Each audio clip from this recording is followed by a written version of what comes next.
নবীকে চিনে ফেলছে। মা শানুকা ইয়া রাসূলুল্লাহ সাল্লাল্লাহু আলাইহি ওয়াসাল্লাম, ও আল্লাহর বন্ধু চিনতে পারলাম না, কে গো আপনি? চিনলাম না। আমি আপনার স্ত্রী আয়েশা রাদিয়াল্লাহু তাআলা আনহা, আমি তো চিনতে পারলাম না কে আপনি।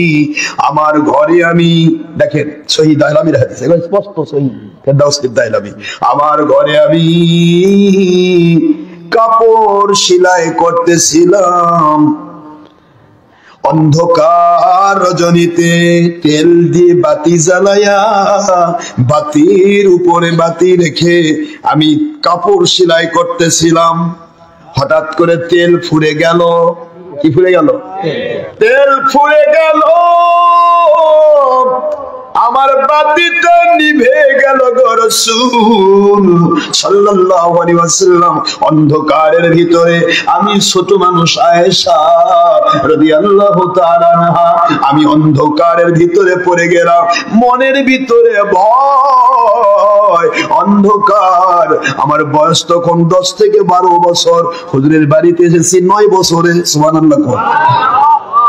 10 থেকে 12 বছরের কিশোরী মেয়ে আমি ভয় পেয়ে গেলাম। ভয় পেতে সময় লাগলো না, আপনি দয়া করে ওই গভীর রাতের অন্ধকারে আমার ঘরে ঢুকে পড়লে। যেই মাত্র আপনি আমার ঘরে ঢুকে পড়েছেন, আমার অন্ধকার ঘরটাতে আর বাতি জ্বালাতে হলো না, আর আমাকে বাতি জ্বালাতে হলো না, হলো না। অন্ধকার ঘরটা নূরের আলোতে দিনের আলোর মতো আলোময় হয়ে গেল। মা শানুকা ইয়া রাসূলুল্লাহ সাল্লাল্লাহু আলাইহি ওয়াসাল্লাম, ও আল্লাহর বন্ধু কে আপনি? চিনলাম না গো নবীজি।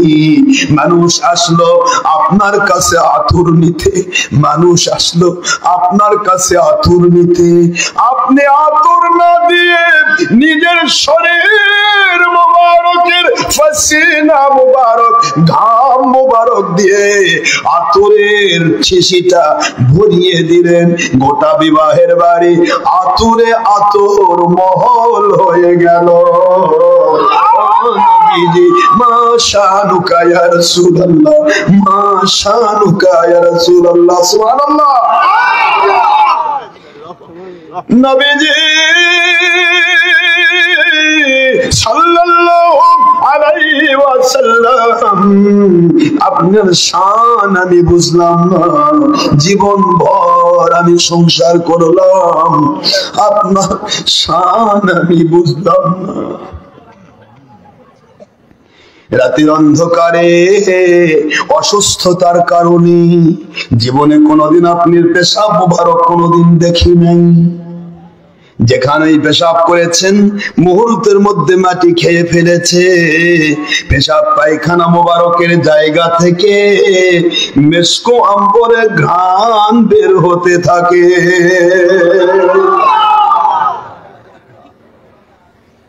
পেশাব পায়খানা মোবারক কেউ দেখে নাই।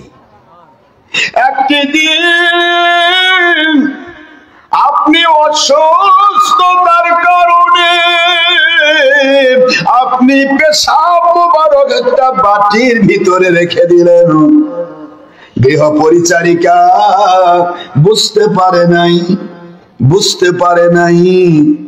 ওইটা নিয়ে রাতের বেলা যখন পরিষ্কার করতে গেছে, সকালবেলা যখন ঘর পরিষ্কার করতে গিয়েছে, আমার নবীর সাহাবী ঘর পরিষ্কার করতে গিয়ে দেখে মেসকো আম্বরের ঘ্রাণ কোথা থেকে বের হয়। নাকে ঘ্রাণ নিতে নিতে দেখে একটা বাটির ভিতরে কিছু ঘ্রাণ যুক্ত জিনিস মুহূর্তের মধ্যে পান করে ফেলেছে। দোজাহানের বাদশা বললেন, ওইখানে একটা বাটি রয়েছে, ওই বাটির জিনিসগুলো এমন একটা এরিয়ার মধ্যে রেখে দাও যেখানে কোনো মানুষ পাড়া দিতে পারবে না। মানুষ পাড়া দিতে মানুষ পাড়া দিতে পারবে না, পারবে না, পারবে না। কিন্তু আল্লাহর বন্ধু দু জাহানের বাদশার দিকে তাকায়া সাহাবী বলে, হুজুর আপনার দিকে তাকিয়ে এইটুকু বলতে চাই, এমন এক জায়গায় রেখে দিয়েছি কোনদিন কেউ পাড়া দিতে পারবে না। ও বুঝতেই পারে এটা পেশাব মুবারক। আল্লাহর বন্ধু বলতেছে, কি ব্যাপার আশারিত্তি বাউলি, তুমি কি আমার পেশাব মুবারক পান করে ফেলেছ? কোথায় রেখেছ? তোমার মুখ থেকে যে মিষ্ক আম্বরের ঘ্রাণ বের হচ্ছে, কোথায় রেখেছ? সাহাবী তো ভয় পেয়ে গেছে, আরে পেশাব মুবারক, আমি তো বুঝতেই পারি নাই। ঠিক আছে, আল্লাহর বন্ধু কি বলে শুনেন। নবীজি বললেন, সাহাবী ভয়ের কোনো কারণ নেই, আমার পেশাব পায়খানা মুবারক কেউ পাবে না, কোনোদিন পাবে না। তুমি পেয়েছো তো, হয়তো তোমার ভিতরে চলে গেছে, যার ভিতরে আখেরি নবীর পেশাব মুবারক, পায়খানা মুবারক, শরীর মুবারকের কোন জিনিস ঢুকে গেছে, ওর জন্য নাম তামসাসহু নার আবাদা, জাহান্নামের আগুনকে কোনদিন স্পর্শ করবে না। সুবহানাল্লাহ বলুন, সুবহানাল্লাহ। বাংলার মুন্সিরা চিনে ফেললো নবী আমাদের মতো মানুষ। আয়েশা রাদিয়াল্লাহু তাআলা আনহা বলেন, বন্ধু, আল্লাহর বন্ধু, মা শানুকা ইয়া রাসূলুল্লাহ, আয় আল্লাহর বন্ধু আপনার শান বুঝতে পারলাম না। হাদিস শরীফ এসেছে, আপনারা শোনেন, বলে দিচ্ছি, কষ্ট হচ্ছে না তো? হাদিস শরীফ এসেছে, বেদায় ওয়া নিহায়া খুললে পাবেন আপনারা। তাফসীর ইবনে কাসিরের লেখক, তাফসীর ইবনে কাসির আছে না, এই কাসিরের লেখক ইবনে কাসির রাহমাতুল্লাহি আলাইহি তিনি লিখতেছেন বেদা ওয়া নিহায়া কিতাবের 202 খণ্ড 268 পৃষ্ঠা। তিনি লিখতেছেন, এটা এসেছে ইমাম কাস্তেলানী রহমতুল্লাহ আলাইহি লিখিত মাহিবে লাদুনিয়ার ভিতরে এসেছে। এটা ইমাম বুখারীর সারে, বুখারী শরীফের সারে, বুখারী শরীফের সরা প্রণেতা তিনি লিখেছেন মাহিবে লাদুনিয়ার ভিতরে, রাসূল পাক সাল্লাল্লাহু আলাইহি ওয়াসাল্লাম উনি যখন আম্মাজানের পেট মুবারকের ভিতরে, মন দিয়ে শুনবেন, কোথায়? পেটে। যে পেট মুবারক, যেখানে নবী থাকে ওটা মুবারক হয়ে যায়। নবীজির পেশাব মুবারক, পায়খানা মুবারক, ঘাম মুবারক, থুথু মুবারক, আমার নবীর চুল মুবারক। হুজুর যখন চুল কাটতো, আপনারা জানেন তিরমিজির হাদিস, সাহাবায়ে কেরাম চারদিক থেকে ঘিরে ফেলতো, চুল কাটতেছে হুজুরের চুল মুবারক, কে কতগুলা চুল হাতে পায়, সাল্লির মতো ধরে থাকতো, আমার নবীর চুল মুবারক আমার হাতে পড়বে। আর আপনি বলছেন আমার মতো, কোথায় শেখ সাদি আর কোথায় আরশুল আল্লাদি, কোথায় মহারানী রাজরানী আর কোথায় বিছানায় পেশাবকারিনী মুতুনি। আপনি কি বুঝতে পারছেন আমার কথা?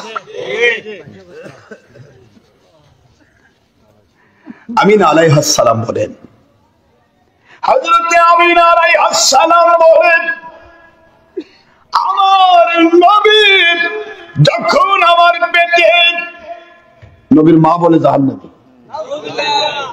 আর কি শুনবো, কি শুনবো আপনাদের, মা বাবা জাহান্নামী। আচ্ছা, পৃথিবীতে কোন কাফেরের নাম আমিনা আছে? কোন কাফেরের নাম আব্দুল্লাহ আছে? শুনছেন নাকি? আব্দুল্লাহ আল্লাহর বান্দা, আল্লাহর বান্দা কোন কাফেরের নাম আছে? আব্দুল্লাহ শব্দই প্রমাণিত আমার আল্লাহর বান্দা। আমিনা শব্দ থেকেই মুমিনা, আমিনা থেকেই আমনুন, আমিনা থেকেই আমিনুন, আমিনা থেকে আমনুন, আমিনা থেকে মুমিনা, আমিনা থেকে মুমিন। ঈমান থেকেই, এখান থেকে ঈমান, এই আমনুন থেকে ঈমান। অথচ আমার নবীর মা বাবাকে জাহান্নামী বানাই ফেলছে বাংলাদেশের হুজুরেরা। আমিনা আলাইহিস সালাম বলেন, দুনিয়ার সব মানুষগুলো পেটে যখন সন্তান নেয়, প্রত্যেকের সন্তান পেটে আসলে মা দুঃখিনীর কষ্ট হয়ে যায়, মা ব্যথিত ব্যথাতুর হয়ে যায়, মায়ের পেটের ভিতরে সন্তান জ্বালায়, মায়ের গ্যাস ফরম হয়, কত রকমের উপসর্গ দেখা দেয়। আমি আমিনা বলছি, দু জাহানের বাচ্চা যখন আমার পেট মোবারকে, আমি বুঝি নাই আমার পেটে সন্তান, আমি বুঝতে পারি নাই। সেই দিন বুঝলাম আমার পেটের সন্তান। এই মানুষটি আমি বারবার কূপের পাশে গিয়েছি কূপের পানি নেওয়ার জন্য। 10 ফুট নিচে কূপের পানি, 10 হাত নিচে কূপের পানি, পানি আমাকে তুলতে হয়েছে। কিন্তু যখন দেখলাম কূপের পানি উপচে উপচে পড়ছে, কূপের পানি উপচে পড়ে শুধুমাত্র কলসিটা ধরেছি, কলসি ভরায় দিছে কূপের পানি। ওই দিন বুঝলাম আমার পেটে আমার নূর নবী এসেছে।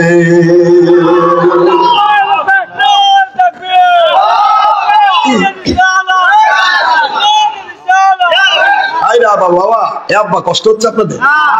আমি আপনাদের একটু এইটুকু বোঝাতে চাচ্ছি, একটু বলেন সিলসিলায়ে হক ফুরফুরা শরীফ, সিলসিলায়ে হক জৈনপুর শরীফ। আমরা একটি জিনিস বুঝতে চাইবো, সেটা হলো কূপের পানি পেটে থাকা, মায়ের পেটে থাকা নবী মুহাম্মদ সাল্লাল্লাহু আলাইহি ওয়াসাল্লামকে চিনে কূপের পানি 10 হাত নিচ থেকে উপচে উঠতেছে। আর বাংলার বড় বড় স্কলার নামের হুজুরা কয় নবী 40 বছরের নবী হয়েছে, একদিন পাইনি। এগুলা স্কলার না, এগুলা হলার। ধান ভানেন না আপনারা? আবার যুবকই কি হয়, ধান নিয়ে যাবেন, দেখে কি সুন্দর চকচকা ধান দিলেন, একদিকে তুষ, একদিকে গুড়া, একদিকে খুদ চাল, আরেকদিকে চাউল, এমন অবস্থা করবে ছেড়া বেড়া। এই ধান ভানা হলার যেরকম ধানের অবস্থা 12টা বাজায়, এই সমস্ত স্কলার নামে হলারেরা নবীর দুশ্মন, এরা আপনার ইমানের 12টা বাজাবে, ইমানকে ভেঙ্গে চুরে তছনছ করে দেবে, গুড়া করে দিবে। আপনি ভাববেন যে আমি চকচকা হয়ে গেছি, কিন্তু ভেঙ্গে দিবে আপনার জীবনের ইমান। আমি আপনাদেরকে অনুরোধ করবো, দয়া করে ফিতনা ফাসাদের যুগ বাবা চলবেন না, ফিতনার দিকে যাবেন না। যা দেখে এসেছেন সেটাই আসল, আজ অবধি যা দেখেছেন পূর্ব থেকে ওটাই আসল, নতুন গল্প যে করছে এটাই নকল। মনে থাকবে তো যুবক? বাবা যুবকেরা মনে থাকবে, আমরা পরিবর্তিত হব। মানুষ পরিবর্তিত হতে হতে এমন একটা সময় আসবে, দেখবেন মানুষ আর গাড়ি তো চলবে না, নিজেই গাড়ি হয়ে গেছে। কথা কোনো দেখেন, এখনই তো পায়ের নিচে যে দেয় গো, খেলে সরাত সব করে যায়, এরপরে যে আবার নিজেই গাড়ি সেটিং করে কে জানে, এটা মানুষ একটা গাড়ি। কিন্তু আমার ইসলাম পরিবর্তন হবে না, ইসলামের ধারায় চলবে বাবা, মন খারাপ করবেন না, ইসলামকে ইসলামের ধারায় রাখতে দেন। আয়েশা রাদিয়াল্লাহু তাআলার কথাটা জবাব দিয়ে দিচ্ছি, কষ্ট হচ্ছে আপনাদের? নবীজিকে চিনল জঙ্গলের প্রাণী, চিনে নাই? আবু জাহেলের ছেলে ইকরামা কি করেছিল?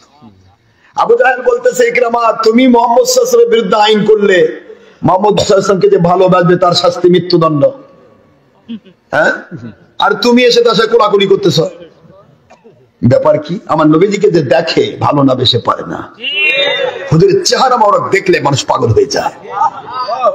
হুজুর সাল্লাল্লাহু আলাইহি ওয়াসাল্লামের চেহারার দিকে তাকায় ইকরামা বলতেছে, কি রে, কার বিরুদ্ধে আইন করলাম? এখনই কাফেরের বেটা ইকরামা, কাফের, কাফেরের বেটা ইকরামার সামনে আমার নবীকে দেখে নবীজির নূর মুবারকের ছায়া তার চোখে লেগে গেছে। ইকরামা দৌড় দিয়ে যায় আমার নবীজির কাছে, গিয়ে কোনো কথা নাই, বার্তা নাই, আমার নবীকে ধরে 2 দিকে কোলাকুলি করে দিয়েছে।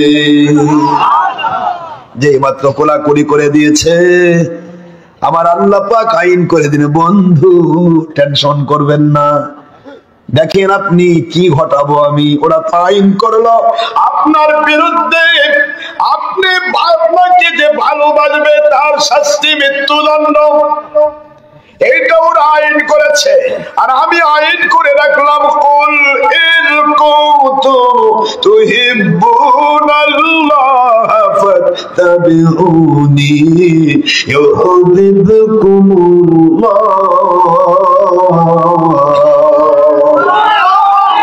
ওয়া ইয়াগফির লাকুম যুনুবাকুম ওয়াল্লাহু গফুরুর রহিম। শরীফের সূরাতুল আলে ইমরান খুললেই পাবেন বাবা, খুললেই পাবেন। সূরাতুল আলে ইমরান 31 নম্বর আয়াত, 3 নম্বর সূরা, 3 নম্বর পারা। আল্লাহ বলে দিলেন, বন্ধু আপনাকে যা ভালোবেসে মেনে নিবে, আমি আল্লাহ ওয়াদা করছি নগদে তাকে আমি ভালোবাসা দিচ্ছি, নগদে ভালোবাসা দিচ্ছি। নগদে ভালোবাসা দিয়ে ক্ষান্ত হব না। আমার নবীর ভালোবাসার মানুষগুলিকে জান্নাতে ঢোকানো পর্যন্ত আমি আল্লাহ ভালোবাসা দিতেই থাকবো।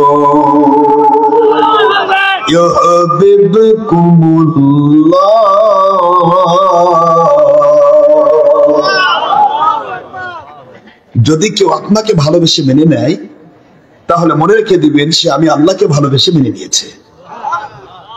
আর যখনই আপনাকে ভালোবেসে মেনে নিল, ইউহিব্বুকুমুল্লাহ, আমি ওদেরকে ঘোষণা দিয়ে দিলাম তোমাদেরকে। ইউহিবের ভিতরে দুটা কাল আছে, মনে রাখবেন। কয়টা কাল? মুজারের সিগা।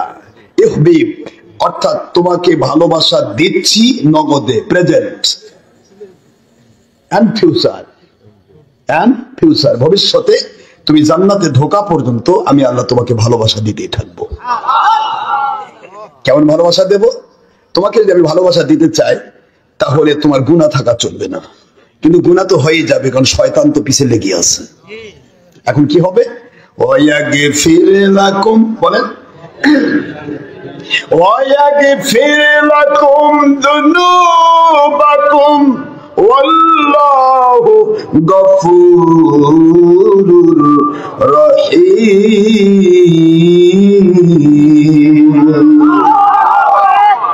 বন্ধু বলে দেন ওদেরকে, আপনাকে যারা ভালোবাসা দিয়ে মেনে নিল, ওদেরকে নগদ ভালোবাসা দিচ্ছি, নগদে ভালোবাসা দিচ্ছি। এবং কবরে, হাসরে, পুলসিরাতে, মিজানে, জান্নাতে, সব জায়গায় বাঁচিয়ে দিয়ে আমার জান্নাতুল ফেরদৌসে আপনার সাথে সাথী বানাতে গিয়ে যত গুনাহ মাফ করে দেওয়া দরকার, ওয়ায়াগফির লাকুম, ওদের নগদ গুনাহ মাফ করে দিচ্ছি। ইন্তেকালের পূর্ব মুহূর্ত পর্যন্ত অযাচিত ভাবে শয়তানের প্রবঞ্চনায় যত গুনাহ হয়ে যাবে, আমি আল্লাহ পাক নবী প্রেমিক পুরুষ মহিলাগুলোকে মাফ করে দিতে থাকবো। ওয়ায়াগফির লাকুম যুনুবাকুম আল্লাহু গফুরুর রহিম। তাদের জীবনের গুনাহ মাফ করে দিয়ে ক্ষান্ত হব না, তাদের উপর আমি গফুরুর রহিম হয়ে যাব, দয়ালু ক্ষমাশীল হয়ে যাব। অতলিম বাদা যালিকা জানি,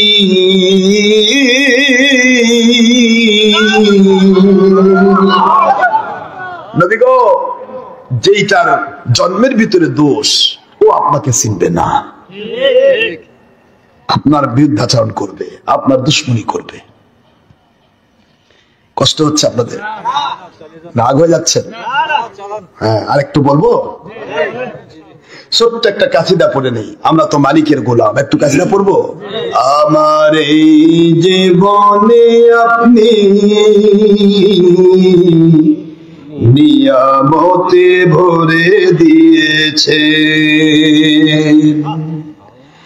জীবন চলার পথ আপনি গয়বী মদদে ঘিরে রেখেছে। আল্লাহ রাব্বুল আলামিন কোরআন সুন্নাহ হকের দাওয়াত পূর্ণ করেছে। আল্লাহ রহমানুর রহিম দয়া করে সুস্থ রেখেছেন। এত ভালোবাসেন কেন মালিক আমায়, কি দিয়ে শুকর তার করি আদায়। এত ভালোবাসেন আপনি মালিক আমায়, এত ভালো বাসেন আপনি আল্লাহ আমায়। সুবহানাল্লাহ। পৃথিবীর দেশে দেশে মানবরিদের দয়া করে এ গোলামদেরকে কবুল করেছেন হকের দাওয়াতে। বাংলার জেলায় জেলায় মানবরিদের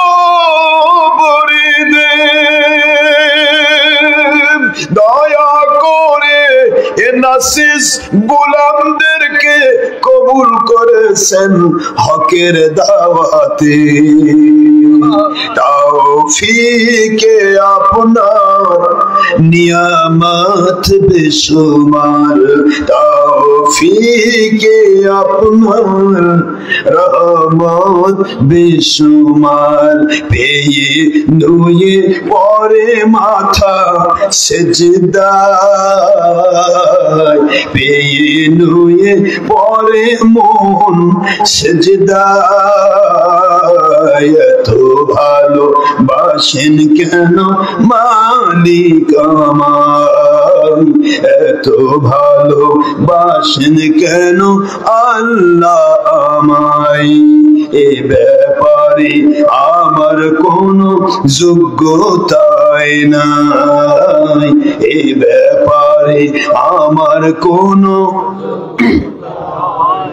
জানি সব ভালোবাসা আপনারই দয়ায়, জানি সব ভালোবাসা নবীর ওসিলায়, জানি সব ভালোবাসা মুর্শিদি দোয়ায়।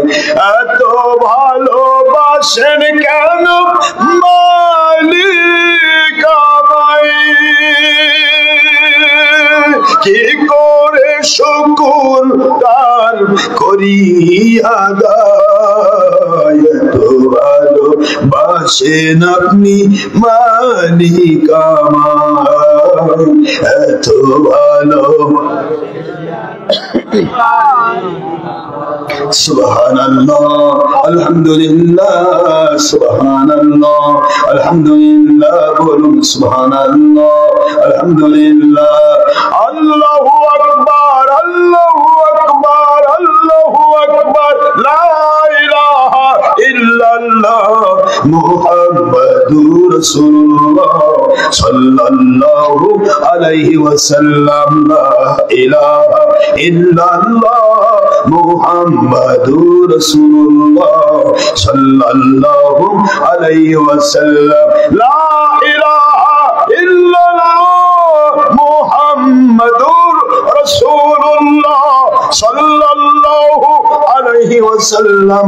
এত ভালো বাসেন কেন মালিক আমায়, এত ভালো বাসেন আপনি আল্লাহ আমায়। হেদায়ার পথে পথে জীবন সমূল,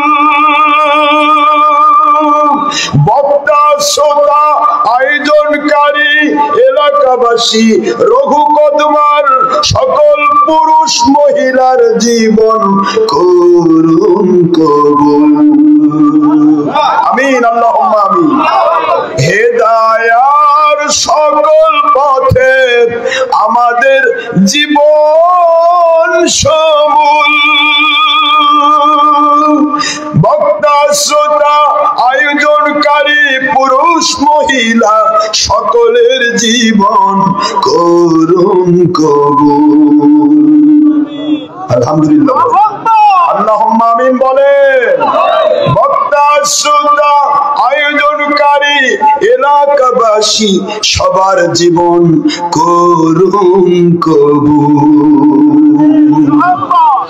হকের দাওয়াত দিয়ে যাই আপনাকে যেন পাই, হক পথে চলে যায় নবীকে যেন পাই কোরআন সুন্নাহ বলে যায় আপনার সন্তুষ্টি যেন পাই নবী প্রেম ঈমানের দাওয়াত দিয়ে যায় নবীকে যেন পাই পথে চলি আপনারই দয়ার আশায় এত ভালোবাসেন আপনি মালিক আমায় এত ভালোবাসেন আপনি আল্লাহ আমায় আমার এই জীবনে আপনি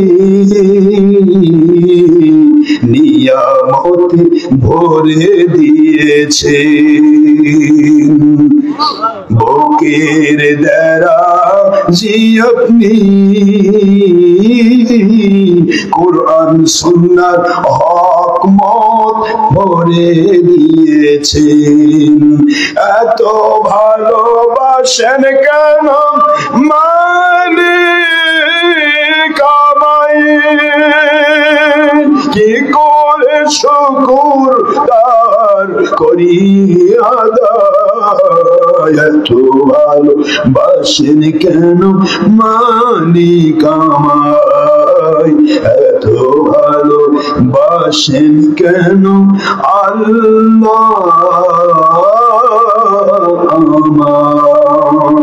আমার বাবাজিরা আল্লাহর শুকরিয়া করলে আল্লাহ খুশি হয় না জোরে বলেন খুশি হয় কি না খুশি হওয়ার কত কথা আসতেছে কত কথা সামনে দৌড়াচ্ছে আমি আপনাদেরকে আর কষ্ট দেব না শুধু এটুকু বলতে চাই নবীজিকে কখনো ইনসাল করবেন না মনে থাকবে পৃথিবীর যেখানেই থাকেন নবীর বিরুদ্ধে কথা বললে বুঝবেন যে এটা বাতিল কোম্পানি ওর ওয়াজ শুনবেন না কি কথা বল না কেন ওর ওয়াজ কারণ নবীজি প্রেমের নাম কি বলেন কে বলেছে মনে remember it My Allah speaking of the birth of this world, the loves of our Nabi Muhammadur Rasulullah sallallahu alaihi wasallam is iman of all believers. It is speaking of Allah subhanahu wa ta'ala.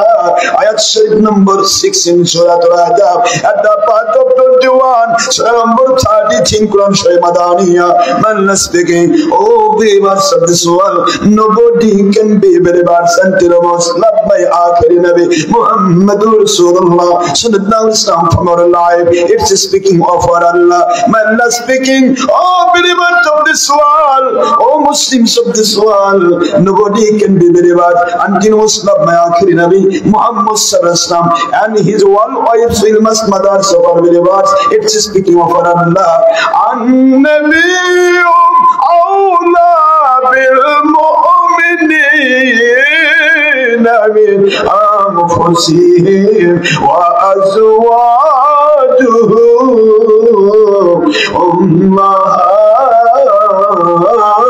أمهاتهم কোরআন শরীফের সূরাতুল আহজাব 33 নম্বর সূরা 21 নম্বর পারা মদিনায় অবতীর্ণ আয়াত শরীফ নম্বর 6 আল্লাহ পাক বলে দিলেন আমার নবীজি দুনিয়ার সকল মুমিনের কাছে জীবনের চাইতে বেশি প্রিয় মুমিন যদি হয় তার কাছে নবী কি হবে জীবনের চাইতে আন-নবিয়্যু আখিরি নবী আওলা বা মানা আহাব্বা সুপারলেটিভ ডিগ্রি ইসমে তাবজিদ সবচেয়ে বেশি প্রিয় বিল মুমিনিন মুমিনদের নিকটে মিন মানে হইতে আনফুসিহিম তাদের জীবনের চাইতেও বেশি আর নবীজির স্ত্রীগণ উম্মতের মা নবীর স্ত্রী নবীর স্ত্রী উম্মতের মা আর আমাদের হুজুরা করছে নবী বড় ভাই কি কথা বলে কোরআন শরীফের বিরুদ্ধে কথা বলে মানুষ ওদিকে তো বলতেছে একদিকে আনা বাসারু মিসলুকুম আমি তোমাদের মতো মানুষ আল্লাহর বন্ধু নিজে ব্যাখ্যা করেন লাস্তু কাহাদিকুম আমি তোমাদের কারো মতো নই আমিও ঘামি তোমরাও ঘামো এই জন্য ঘামের দিক থেকে একরকম আমার ঘাম বেশ কম্বর তোমার ঘাম পাঠা কথা বলবেন, কথা বুঝতেছেন না? আপনি বউকে একটু বলবেন, আরে আমি তো নবীর মতো, তো বউ আমার নবীর ঘাম মোবারক নিয়ে তো সাহাবায়ে কেরাম আতর হিসেবে ব্যবহার করেছে। পৃথিবীর সকল নবী রাসূলের শ্রেষ্ঠ মানুষ, নবী রাসূলের পরেই শ্রেষ্ঠ মানুষ হলো সাহাবীগণ। কথা বলছেন না কেন?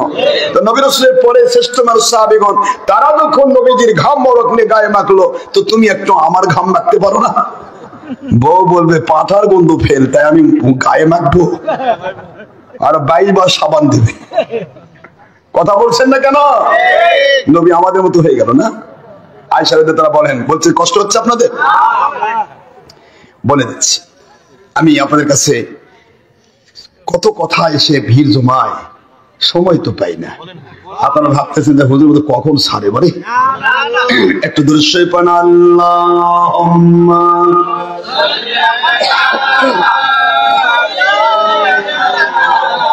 مولانا محمد وعلى آله